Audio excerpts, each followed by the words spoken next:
Most of us think of the sun as our friend. It helps plants grow, keeps us warm, and who doesn't love to lie on the beach on a sunny day?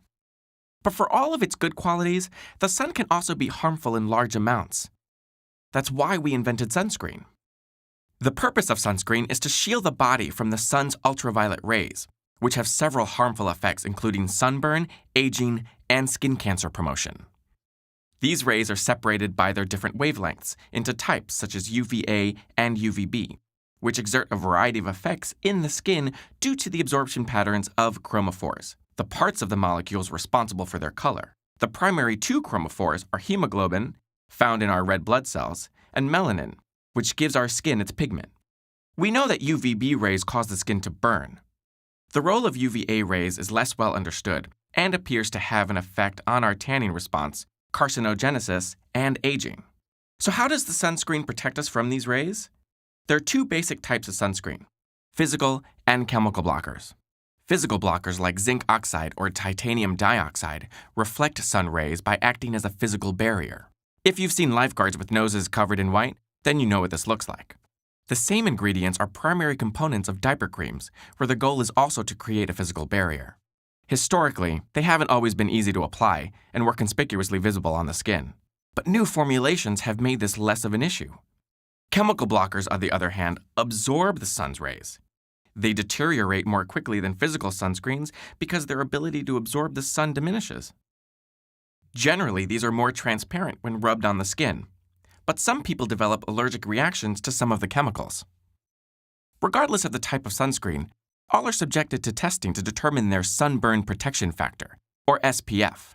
This is essentially a measure of the protection that the sunscreen will provide from UVB rays before one begins to burn. But even if you don't burn, you still need to use sunscreen, because unless you live in a cave, you're not immune to the effects of the sun. It is true that darker-skinned people and those who tan easily have more built-in protection from sunburns, but they are still vulnerable to the effects of UVA. Children under the age of 6 months, on the other hand, should have almost no sun exposure, as their protective mechanisms are not fully functioning and their skin is more likely to absorb any sunscreen that is applied. Wearing sunscreen helps protect against the development of all 3 types of skin cancer: basal cell carcinoma, squamous cell carcinoma, and melanoma. On a daily basis, the DNA in your cells is developing mutations and errors that are generally handled by machinery within your cells. But ultraviolet rays from the sun lead to mutations that the cell may not be able to overcome, leading to uncontrolled growth and eventual skin cancer. The scariest thing about this is that usually you can't even see it happening until it's too late. But if these concrete risks to your health are not enough to convince you to use sunscreen, there are aesthetic reasons as well. Along with cigarette smoking, sun damage is the leading cause of premature aging. Photoaging from chronic sun exposure leads to a loss of elasticity in the skin. In other words, making it look saggy. Take a look at this truck driver whose left side was chronically exposed to the sun, and notice the difference.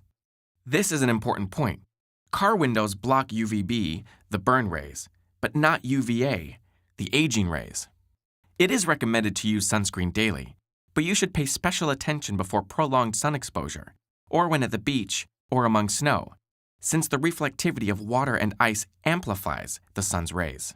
For these cases, apply about an ounce 15 to 30 minutes before you go out, and once again soon after you get outside. After that, you should reapply it every 2 to 3 hours, especially after swimming or sweating. Otherwise, you should wear protective clothing with ultraviolet protection factor, or UPF. Stay in shaded areas such as under trees or an umbrella, and avoid the sun at the peak hours of 10 a.m. to 4 p.m. And what's the best kind of sunscreen? Everyone will have their preference, but look for the following things: broad spectrum, SPF of at least 30, and water resistant. A light moisturizer with SPF 30 should be good for daily use. Take note if you decide to use a spray. They take several coats to effectively cover your skin, like painting a wall with a spray can versus a paintbrush. So, enjoy the sun, but enjoy it with sunscreen.